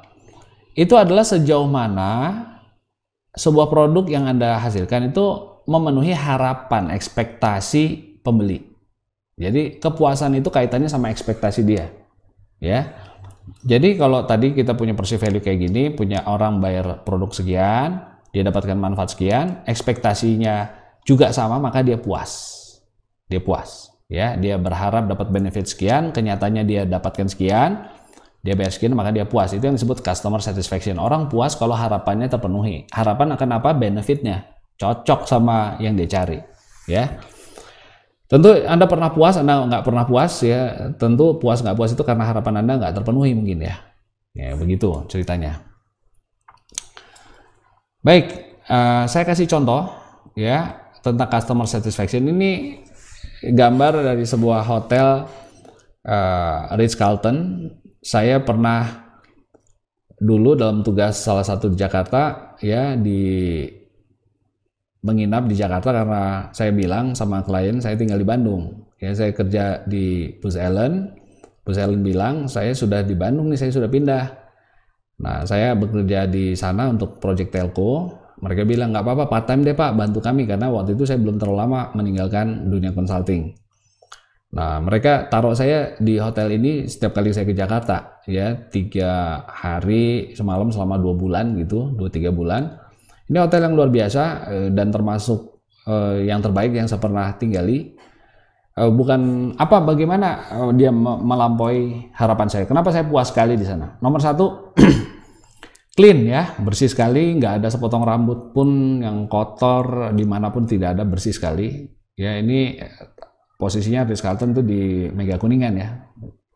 Kemudian bednya luar biasa bagus. Saya belum pernah tidur di bed yang sebagus itu, sampai saya bongkar, saya cari mereknya dan akhirnya saya beli merek yang mirip dengan itu. Saya tanya tipenya, rupanya mereka custom, nggak ada jual di toko-toko bed biasa, matras biasa nggak ada. Ya, jadi itu custom. Kalau hotel-hotel seperti ini malah menjual. Kalau Anda buka websitenya, Ritz-Carlton menjual bednya mereka sendiri. Ya, jadi menggunakan merek yang umum, mungkin Simmons, mungkin Serta atau King Coil atau apapun merek-merek yang mereka pilih, tapi biasanya tipenya nggak dijual di market, hanya ada di hotel mereka. Lavender, ini saya datang, kok kamarnya wangi bener ya. Kalau mau tidur itu di bed saya ditaruh ada wangian lavender, jadi wanginya sangat menenangkan. Itu membuat orang kalem dan ingin bisa tidur dengan mudah ya. Coklat ditaruh di setiap malam, jadi mereka bersihkan kamar 2-3 kali sehari, mungkin pagi-pagi ya. Terus saya pulang dari kantor, dari klien, saya buka, wah di situ dikatakan selamat istirahat Pak Sam. Di situ udah wangi dan dikasih coklat kecil untuk membuat nyaman ya. Kemudian pagi-pagi ada buah, selalu ada buah disediakan di kamar. Ya, ketika mereka bersihkan dikasih buah segar lagi, baru wow, luar biasa. Greetings ini hampir semua mirip dengan di BCA Prioritas, semua menyapa saya dengan nama ya, Pak Samuel, selamat datang. Selamat kembali. Minggu lalu gimana Pak? Ke Bandung lancar Pak? Mereka tahu saya di Jakarta, saya tinggal di Bandung. Ya mereka bina hubungan dan baik. Pelayanannya sangat perfect ya. Jadi apapun yang saya butuhkan, ini saya kasih contoh waktu saya datang bawa koper, ada seorang mbak-mbak lah ya di situ ya. Saya nggak tahu petugas apa gitu sebutnya, yang untuk mengurus check-in. Biasa kan kita check-in berdiri ke counter ya. Nah ini nggak begitu, saya disuruh duduk, dan petugas tersebut yang berpakaian sangat keren, rapi, menurut saya gaya sekali lah. Seorang wanita datang mengurus check-in saya, jadi saya duduk dan dia yang check-in kan. Ya, saya hanya duduk saja, dia ngisi formulirnya, saya hanya cukup kasih tahu informasinya, nomor HP, email, dia yang tulis semua. Ya itu pelayanan yang luar biasa. Lalu yang membuat saya kaget, dia sendiri bukan bellboy, petugas bellboy, tapi dia sendiri yang ngangkat semua koper saya ke kamar. Dia geret, oh mbak jangan mbak, saya nggak enak. Oh jangan, ini tugas saya. Bapak jalan aja. Dan sepanjang jalan dia sangat ramah, ngajak ngobrol. Wow, saya bilang saya belum pernah berharap untuk dapat perlakuan demikian. Jadi ekspektasi saya dilampaui oleh Ritz-Carlton. Gym, ini fasilitas gym yang luar biasa, bagus sekali gymnya, tempat olahraga ya. Dan orang di sana bisa tahu ada Pak Samuel. Nah, Pak Samuelnya kenapa? Bukan saya terkenal, tapi di sana tiba-tiba ada saudara yang kerja di sana, kerja di gym di situ. Saya dengar ada tarigan di sini, jadi saya datang ini. Saya sengaja, katanya suka ke gym. Nah, jadi satu pagi dia bertugas di gym, rupanya dia sengaja pengen ngobrol dengan saya. Dia kebetulan satu suku gitu ya, marganya apa gitu, saya lupa, si Tepu atau apa. Dia tanya, oh, Pak Tarigan tinggal di Bandung ya? Wah saya senang sekali, jarang-jarang nih bisa ketemu saudara di sini. Ya, akhirnya dia cerita, ngobrol, dan menyenangkan lah pengalaman saya di situ. Jadi itu yang disebut customer satisfaction ya. Kalau kita mau profit, kita mau sejahtera, jangan hanya memikir kepentingan kita puaskan dulu kebutuhan orang lain. Ya, kalau kita lampaui harapan dia, maka dia akan jadi promoter ya. Seperti saya sedang menjualkan Ritz-Carlton kepada saudara tanpa niat menjual. Ya, saya bukan mau niat menjual, tapi saya akhirnya menjualkan Ritz-Carlton buat saudara. Nah, jadi hubungan dengan customer itu sifatnya sekarang berubah ya. Kalau dulu kepada semua orang rata ya, ada customer service, kalau ada komplain telepon nih, cuma di bungkusan produk ditulis ya. If you have any problem, you need assistance, you need information, call this number ya. Cuma begitu. Tapi sekarang selected customer akan diperlakukan dengan beda. Tadi saya udah kasih contoh ya. Untuk customer prioritas di perbankan itu semua diperlakukan dengan istimewa. Kemudian relating more deeply and interactively. Ini juga sekarang banyak caranya, mereka tidak hanya one way interaksinya, ngirim-ngirim email sama kita ya, tapi mereka juga telepon, dia tanya keadaan kita. Saya kasih contoh ya, ini kebetulan BCA lagi nih, diundang breakfast, dibayarin breakfast suami istri ya, beberapa customer prioritas, ayo bapak ibu kapan bisa datang nggak hari Kamis ini makan di restoran ya, kami datang breakfast. Rupanya dia pengen tanya situasi bisnis bapak ibu, apalagi yang bisa kami bantu. Layanan kami ada macam-macam bapak ibu, mungkin selama ini bapak ibu belum tahu ada layanan A, B, C dan sebagainya, dia coba bantu ya, sambil kita breakfast ditraktir oleh bank ya. Tentu hubungan seperti ini sangat interaktif dan semakin dalam ya. Dia bahkan kalau BCA saya nggak promosi terus nih jadinya ya, dia usahakan sampai pembicara-pembicara tokoh-tokoh manajemen dia datang ke kampus ITHB menjadi pembicara di kampus ya. Anda lihat foto-fotonya banyak, bahkan ownernya sendiri Pak Arman Hartono, owner ya dari BCA itu datang ke ITHB ya, dan dia sangat senang karena apa? Karena direkomend oleh anak buahnya. Nah, ini anak buahnya ini yang jelas-jelas punya skill untuk membangun hubungan dengan klien ya. Saya jadi setia sekali sama dia dan bahkan terus promosi. Kenapa? BCA Express di ITHB itu yang pertama dari semua kampus di Bandung. Kenapa? Karena dia punya personal, dia rasa wah Pak Sam ini responsif, apa yang ditawarin BCA dia mau, sehingga dia datang. Utamakan kita untuk membuka BCA Express. Seminar nggak usah diceritain, udah sering. Rekrutmen lulusan kita banyak, termasuk di kantor pusat, dan bahkan menjadi karyawan yang salah satu yang paling baik ya di BCA, mendapat penghargaan di sana. Ya, kalau Anda tertarik di BCA, mereka butuh anak-anak ITHB, bukan sekedar jurusan manajemen accounting ya, tapi semua jurusan mereka butuh, bahkan IT pun mereka butuh ya. Jadi itu tentang berhubungan dengan dalam. Nah, kemudian saya ingin cerita lagi tentang hubungan ya. Hubungan tidak hanya dengan customer tapi dengan mitra.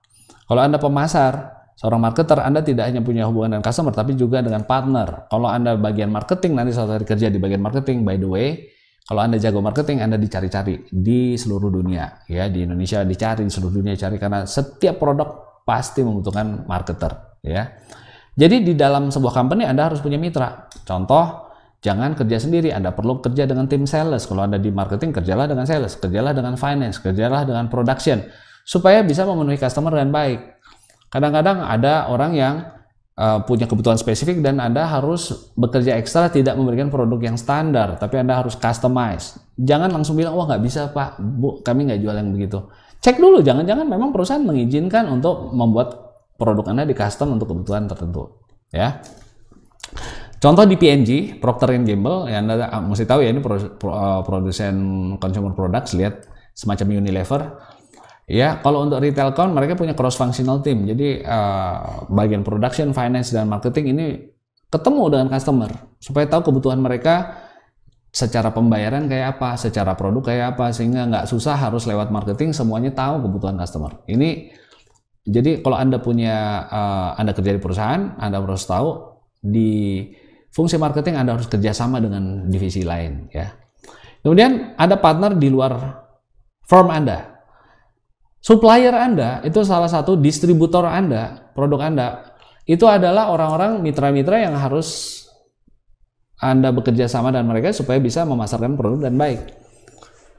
Toyota, saya berikan contoh ya, kalau Toyota itu kalau bikin mobil komponennya ribuan ya, dan dia tahu yang customer mau kayak apa sehingga dia bekerja sama dengan suppliernya. Misalnya mulai dari kaca spion, bahan jok mobil, dia bukan hanya membeli kepada supplier kaca spion, supplier ban, supplier jok ya, bahan jok, tapi dia betul-betul bermitra, bekerja sama bareng-bareng mendesain sesuai kebutuhan end customer akhirnya, supaya apa yang mereka hasilkan betul-betul menjadi sebuah paket yang disukai customer, bisa dinikmati customer ya.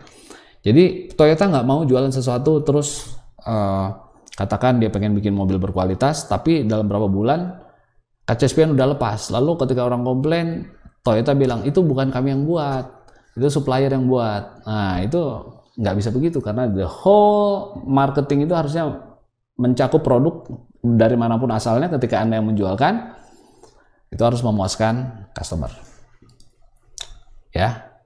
Baik, konsep berikutnya bagaimana capturing value dari customer, bagaimana dan mengapa ya, how. Ada 3 konsep di sini saya mau jelaskan. Pertama namanya lifetime value ya, lifetime value. Jadi lifetime kalau kita mau memaksimalkan equity, saya jelaskan dulu ada yang disebut namanya customer lifetime value. Customer lifetime value adalah berapa rupiah entire stream of purchases that customer would make over a lifetime or patronage. Jadi selama dia jadi pelanggan seumur hidup dia akan ngasih duit berapa sama kita, dia akan beli berapa sama kita nih. Jadi setiap customer diharapkan lifetime value-nya tinggi. Customer lifetime value-nya tinggi. Jadi kalau Pak Samuel beli Apple misalnya, HP, tentu diharapkan sama Apple nggak beli sekali, tapi beli Apple yang seri berikut, beli laptopnya, beli yang lain-lain. Dan dia perkirakan nilai Pak Samuel itu berapa? Dari semua produk sampai Pak Samuel meninggal, dari sekarang sampai meninggal itu berapa dia akan beli. Nah, itu dihitung dan dimaksimalkan.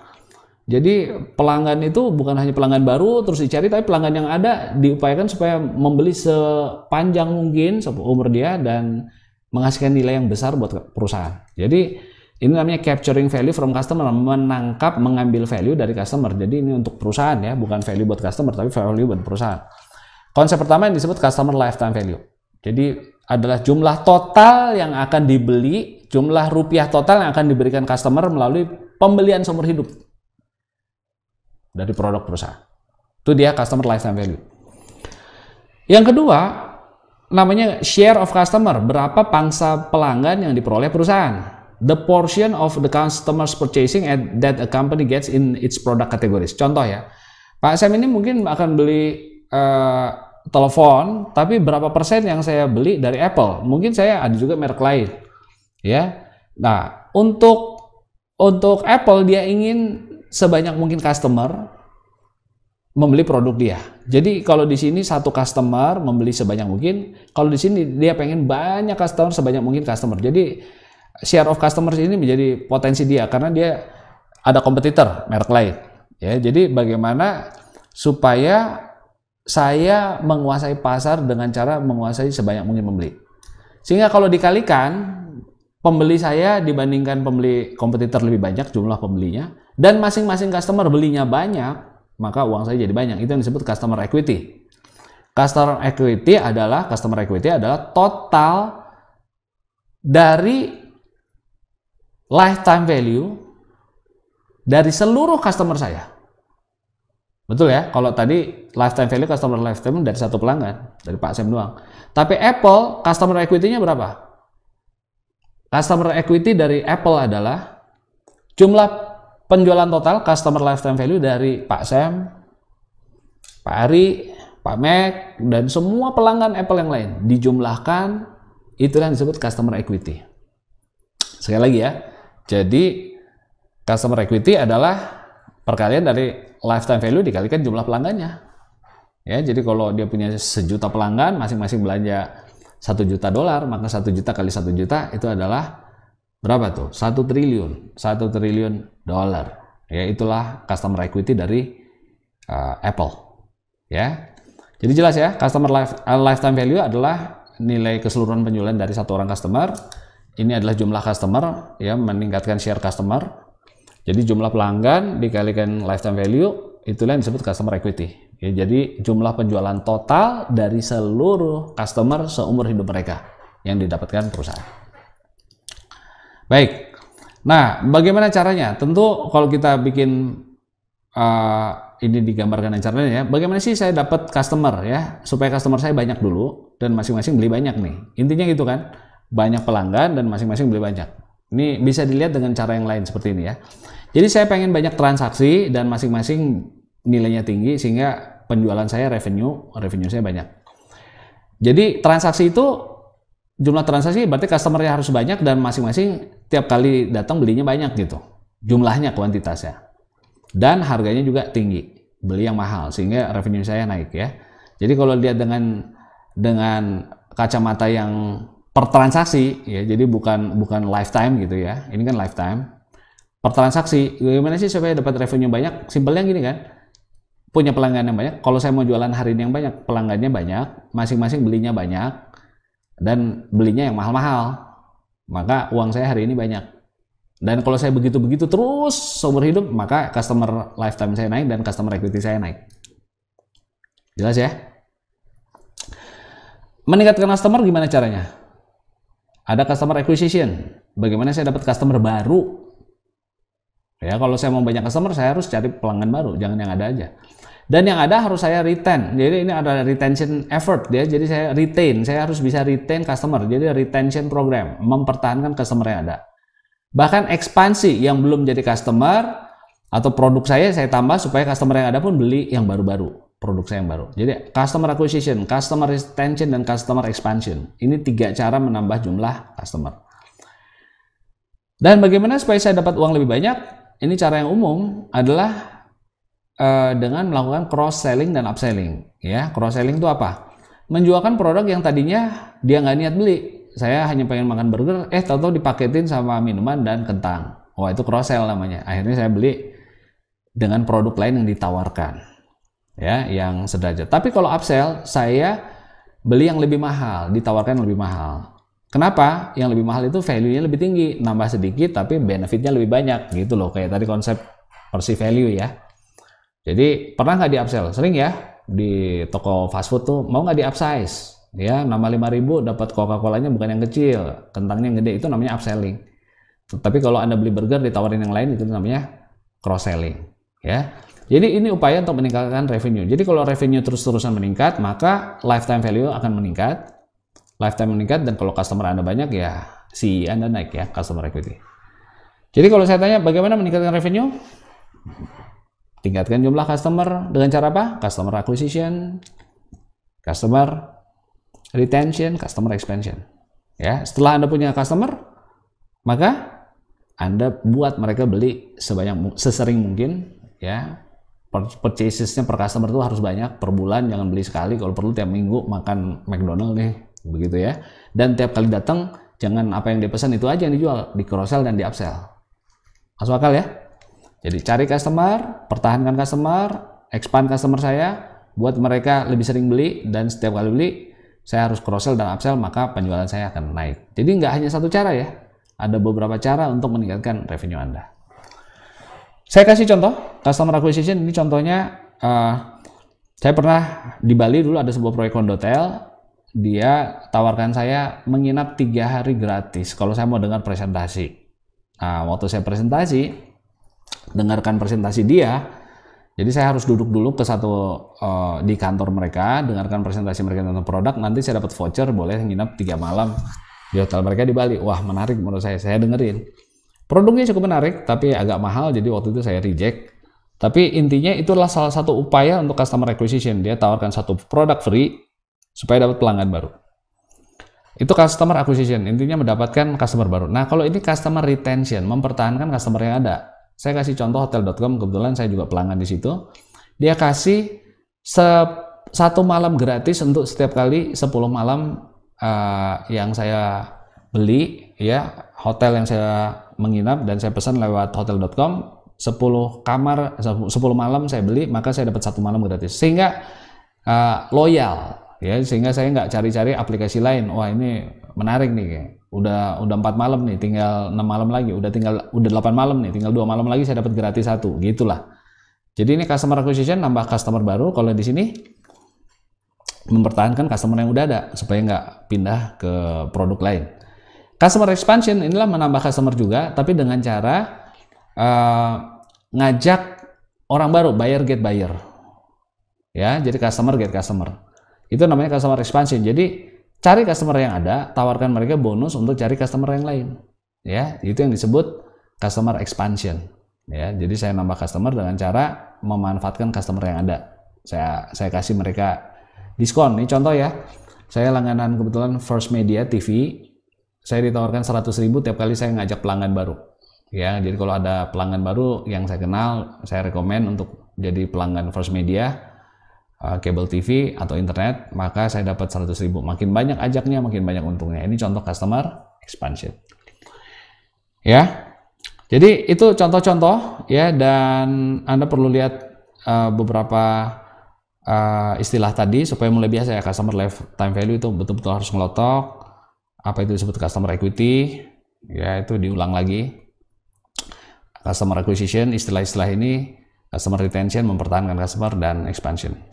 Nah, saya mau cerita sedikit beberapa contoh bisnis model, ya, bagaimana bisnis model sekali lagi adalah cara perusahaan make money, cara perusahaan mendapatkan uang dari customer, ya.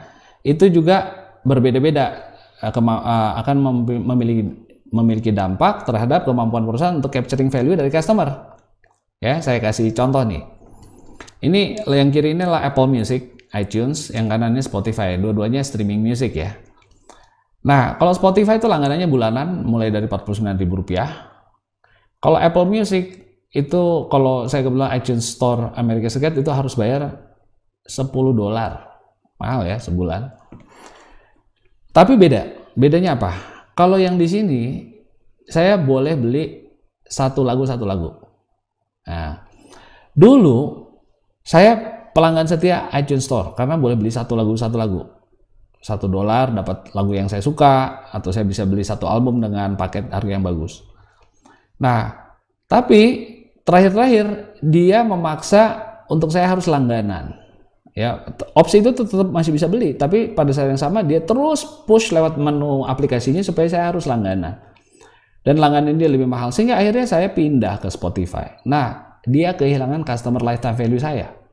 Ya, karena saya pindah ke Spotify, dan Spotify masuk di harga yang oke dan koleksi lagunya banyak sekali, sehingga sampai hari ini saya masih loyal di situ. Nah, menurut Anda siapa yang lebih berhasil capture value? Ya, Spotify, karena model chargingnya, model pricingnya itu lebih kena ke pelanggan. Ya, jadi ini cara mereka berbeda, tapi dampaknya juga beda. Terus yang kedua, BCA Mobile dan GoPay Promo ya. Saya yakin Anda pakai Gojek ya, banyak aplikasinya. BCA Mobile saya pakai apps-nya itu hampir setiap hari juga untuk membayar, untuk segala macam. Dan saya pakai juga GoPay dan Gojek, tapi ini nggak terlalu sering. Kenapa? Saya diajarkan oleh anak saya, istri saya, weh lagi ada promo nih, dan kadang-kadang ada message-nya, sehingga banyak orang yang menggunakan GoPay karena lagi promo, ada cashback. Dan saingan dia siapa? Saingan dia ada Dana, ada payment yang lain, ya. Hampir semua sekarang toko online bikin uang elektronik ya, dan OVO yaitu mereka punya diskon-diskon yang luar biasa ya, besar sekali. Nah, bisnis model mereka ini beda ya. Kalau payment yang di BCA ini nggak pernah nawarin diskon atau cashback apapun, tapi saya selalu pakai. Kenapa? Karena ini convenient, nyambung ke semua orang, rekening langsung nyambung, dan ini sudah sangat populer, praktis makanya semua orang saya bisa transfer kemana saja mudah. Sementara yang kanan ini saya hanya pakai karena apa? Karena ada cashback. Menurut saudara, lifetime value-nya mana yang akan lebih tinggi? Ya, saya sebagai pelanggan di kanan atau di yang kiri? Tentu yang kiri, karena saya akan pakai jasa mereka, mungkin akan jauh lebih banyak dan lebih lama, ya, karena saya tidak tergantung promo, ya. Jadi ketika Anda nanti masuk ke bisnis online, beberapa dari Anda mungkin akan masuk bisnis online, itu perlu hati-hati, jangan sampai terjebak pada bisnis model yang sementara, ya, karena banyak diskon, banyak promo, itu nggak bertahan. Ya, saya pernah mengundang seorang Pak Joe ya dari Axiata Digital. Dia bilang dia nggak mau bikin aplikasi ya, karena bisnis dia adalah online bisnis. Dia nggak mau bikin sebuah bisnis yang hanya bertahan karena diskon, karena itu pasti akan pada jangka panjang akan buyar karena uang yang dibakar-bakar terus lama-lama habis ya. Nah, ini contoh lain bagaimana capturing value ya.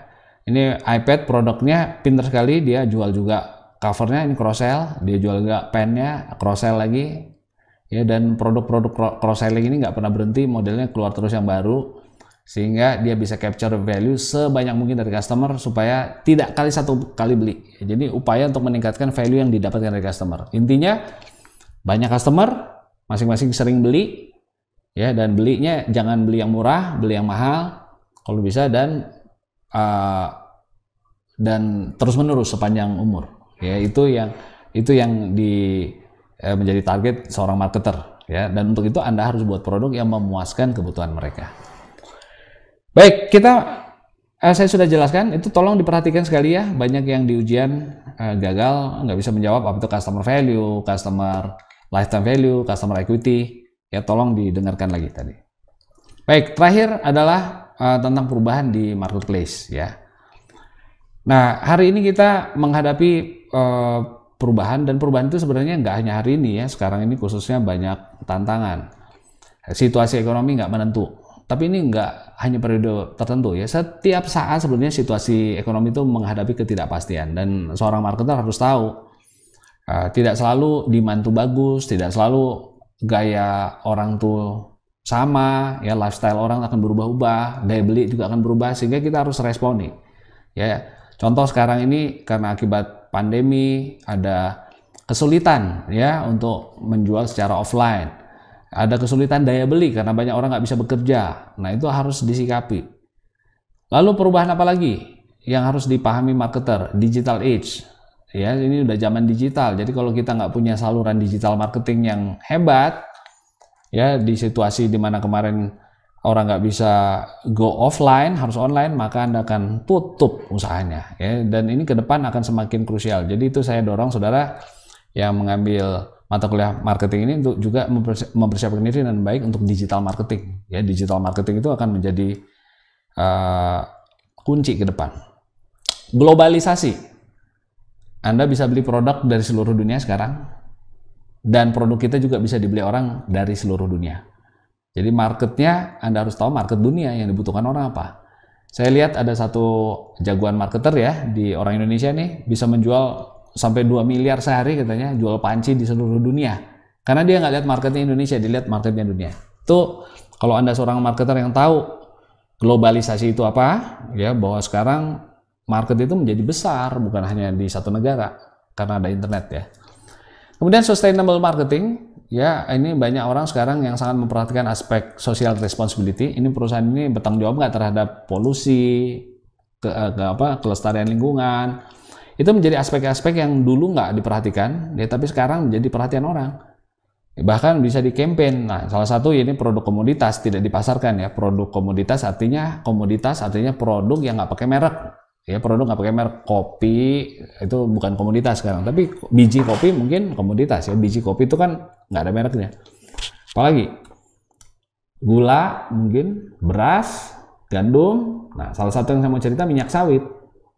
Ya, palm oil ini komoditas, tapi di campaign ya di Eropa ya, jangan beli produk Indonesia minyak sawit, padahal itu eksportir, kita negara eksportir minyak sawit nomor 1 di dunia ya. Di campaign negatif karena itu merusak lingkungan. Bagaimana? Karena hutan-hutan yang tadinya banyak variasi tumbuhannya kini menjadi homogen, menjadi satu jenis pohon sawit ya.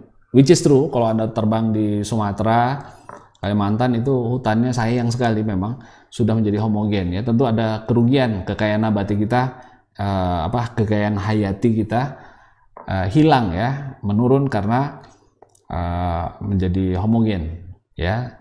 Tapi itu digunakan ya karena untuk sebagai campaign negatif, dan itu berhasil meredam ekspor kita ke Eropa. Karena memang aspek sosial ini diperhatikan di banyak negara sekarang. Ya, apakah kita peduli lingkungan, peduli masyarakat, dan seterusnya. Apalagi yang berubah? Nah, cara segmentasi, kalau tadi saya bilang market dibagi-bagi, sekarang market justru tidak kita segmen hanya berdasarkan demografi, kotanya di mana, tapi justru berdasarkan social grupnya. Ya, karena kita menggunakan social marketing.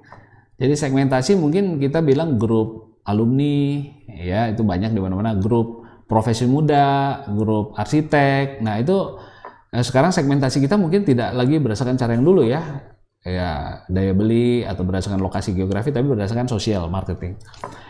Kemudian traditional targeting, kalau dulu saya targeting, saya pengen segmen kelas atas, saya pengen segmen kelas bawah, saya pengen jual produk murah yang terjangkau. Nah, itu targeting yang tradisional. Sekarang orang bukan mentarget segmen, tapi mentarget pribadi atau person. Ya, contohnya advanced location targeting, LBS, ini adalah layanan seluler di mana kalau Anda jalan-jalan ke mall tiba-tiba masuk iklan ya. Promo pizza ini, promo Dunkin, promo apa? Ya, promo Jeko. Nah, pas kebetulan lewat nih, kok bisa ada? Ya, itu bukan kebetulan, itu memang targeting yang betul-betul pada tingkat mikro, bukan sekelompok orang lagi yang saya target, tapi udah pribadi demi pribadi yang ditarget. Semua yang lewat toko saya harus ditarget. Nah, itu pakai jasa location targeting namanya, location based targeting ya, orang yang lewat bisa kita sasar. Jadi udah berubah nih. Single agency, kalau dulu saya sewa advertising agent, ya saya tanya, ya tolong dong bikinin iklan buat saya. Sekarang saya banyak partner saya untuk membuat iklan, ya, dan iklan saya harus dipasang di internet di banyak tempat, ya, ada banyak agent.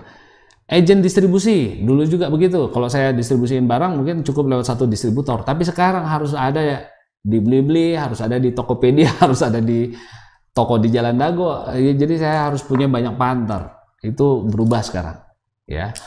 Jadi ini beberapa perubahan yang harus diikuti oleh para pemasar. Advertiser, ya, kalau dulu kita bagaimana bikin iklan yang bagus supaya orang terkesan dan mau beli. Sekarang bagaimana supaya orang bikin komen yang positif tentang produk kita, ya, supaya orang yang happy harus kasih bintang 5, kasih thumbs up, kasih review, ya. Kalau Anda beli di Tokopedia, tolong dong Mas, jangan sampai nggak kasih komen bagus. Bahkan ada penjual yang bilang produk saya nggak mau garansi kecuali Anda kasih bintang 5. Wah, ini keterlaluan memang, ya. Itu kemarin saya lihat di Tokopedia ada yang begitu.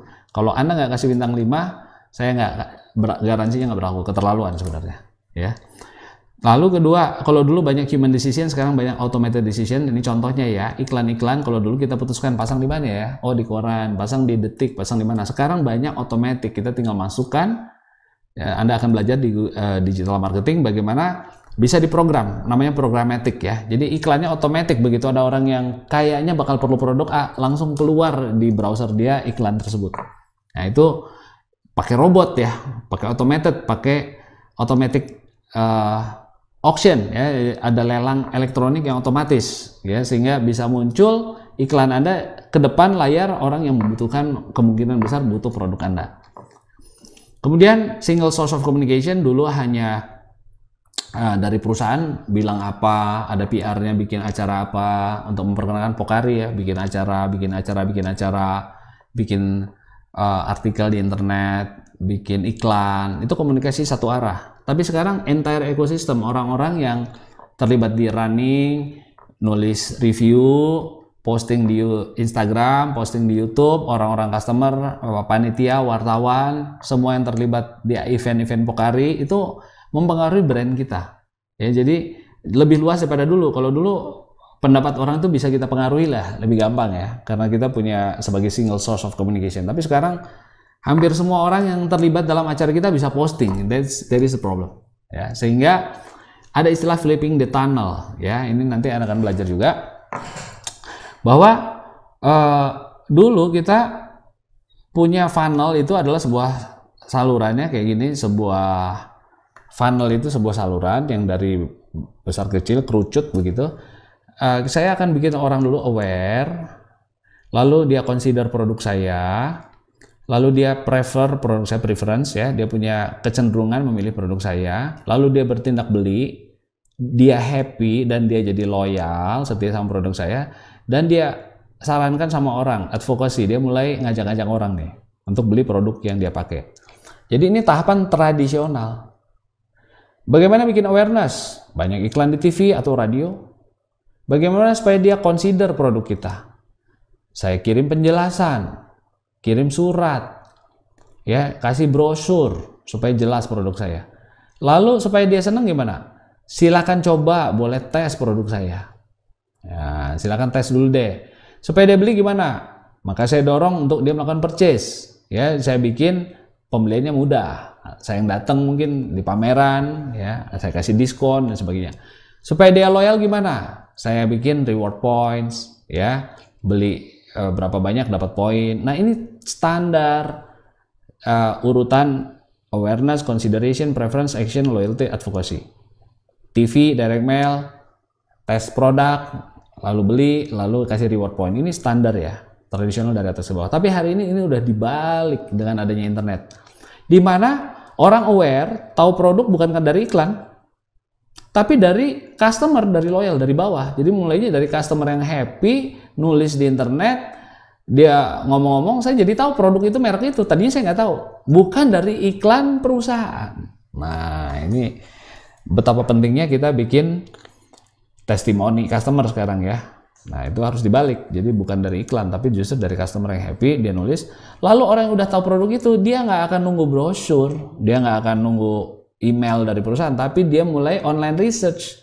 Dia lihat websitenya, penjelasan produknya gimana, dia lihat user review yang lain, happy nggak.